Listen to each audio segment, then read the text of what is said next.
Many guitarists play for 10 or 20 years and they still don't feel like advanced guitarists. And it's not because they lack talent, it's because they're missing a clear system for progression. And in this video, I'm going to show you what exactly that means so you too can become an advanced guitarist. So first off, we want to define what advanced guitarist actually means for you. Because think about it, advanced means very different things for a lot of different people. Maybe for one person, it means that they can shred the blues like nobody's business. Or maybe for another person, it just means that they can comp really well and really soulfully and they can really accompany a singer well. Maybe for you, it means that you can improvise super well. Whatever it is, we first have to define what advanced means to you. So make a list of a few tangible goals that will represent what advanced means for you. Whether that be being able to play a specific song at full speed, or if that's being able to handle improvisation in jazz standards. Whatever it is, write your goals down and what they mean to you. And on top of that, you're going to want to reverse engineer your favorite guitar players. Ask yourself, what skills do they have that I currently don't have? What do they do that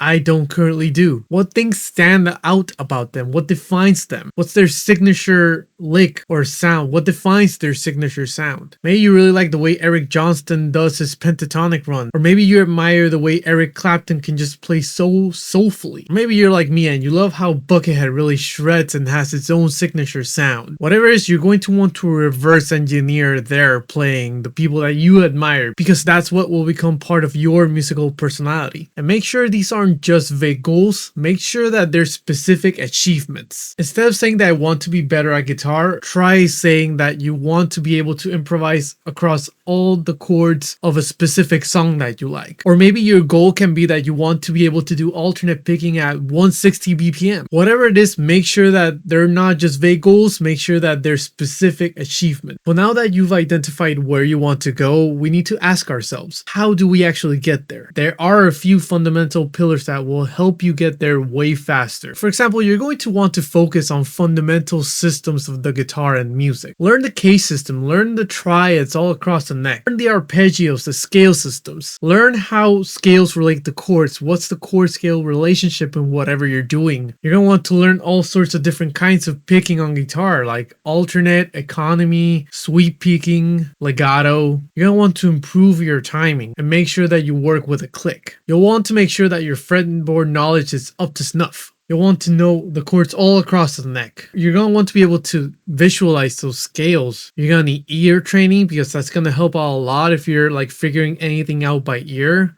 Let's say that you love this one certain song, but there's no tabs or sheet music available online. That's where it's really handy to really have your ear honed in and developed by learning more about intervals and all that. And you're going to want your expression to be there too. You're going to want to know a bit about phrasing, about dynamics, about musical taste and intention, and how that all ties in together into what your favorite artist is doing and why it makes them special and what you can gather and learn from that. It's really important here that you learn things deeply, not superficially. So instead of learning 100 licks or 100 different scales, take one of those licks or scales and explore them all across the neck in all kinds of different musical styles and genres. Take that one lick and play in every key and every octave, every cage position, and play it on top of music that originally wasn't meant to be played. If you have this one lick from bossa nova that you like, how would that sound in rock with distortion on top? If you have a really cool neoclassical lick, how could you apply that to a pop song and try a different rhythms and tempos? And all that will really expand what you do with what you have.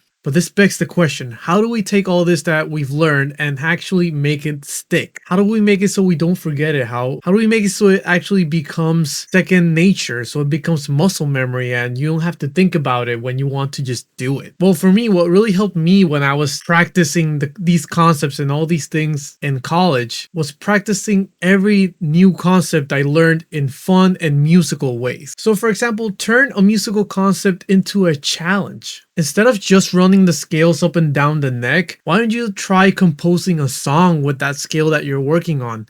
And maybe each section can be a different section of the neck. And it doesn't even have to be a whole song. Maybe it can be a certain section. Slash is a really great example of doing this because the intro to Sweet Child of Mine is actually just a musical exercise that he always practiced and warmed up with. And instead of just leaving that as a musical exercise as just practicing with a metronome or just before a show, he made a song with that became the intro of Sweet Child of Mine. And I think that's a really great testament to just the power of taking something that you're learning and turning that into a musical challenge, turning that into a composition, turning that into a backing track, exercising your creativity and playing with this new sound instead of just mind-numbingly practicing it with a metronome until you're brain dead.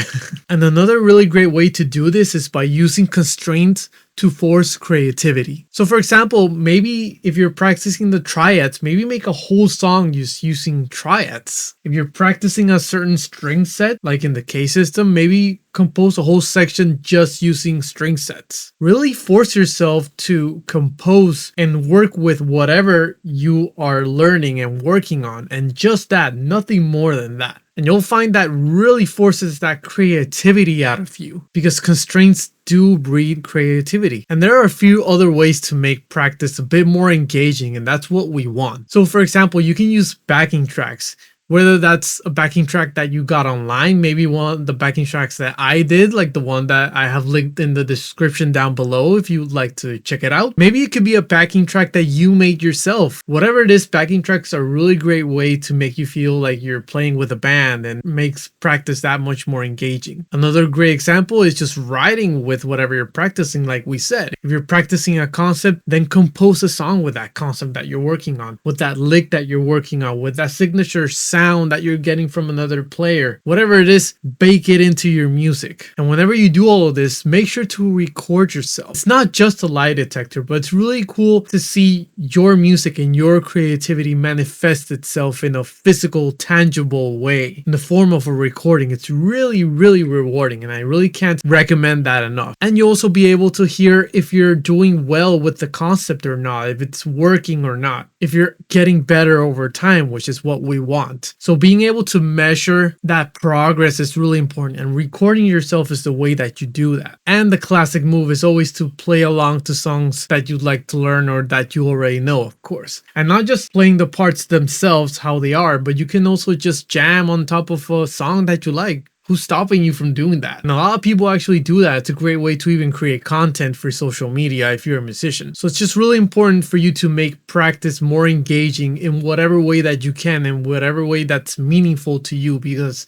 that's what will bake in all this knowledge into your brain in a way that actually sticks. Make practice fun. So wrapping things up, becoming an advanced guitarist is not about learning 1,000 licks or memorizing endless scales or buying more gear. Definitely not buying more gear. Comes down to 3 things. Define what advanced means to you, build a roadmap to get there, and practice in musical ways that build skill. And if you do these 3 things consistently, you'll start noticing something. You won't just know more about guitar, you'll actually feel in control of the instrument. And if you'd like to go deeper with everything I talked about in this video, I have a link down below to this free PDF and guide I made called 3 Steps to Fretboard Mastery, where you'll learn all the systems and how they connect across the neck, so you don't have to feel ever lost again on the guitar. And it uses the K system, but also goes beyond that, and it's also a great way of seeing scales and arpeggios and a bunch of other things throughout the neck. So definitely make sure to check that out in the link below. And until next time,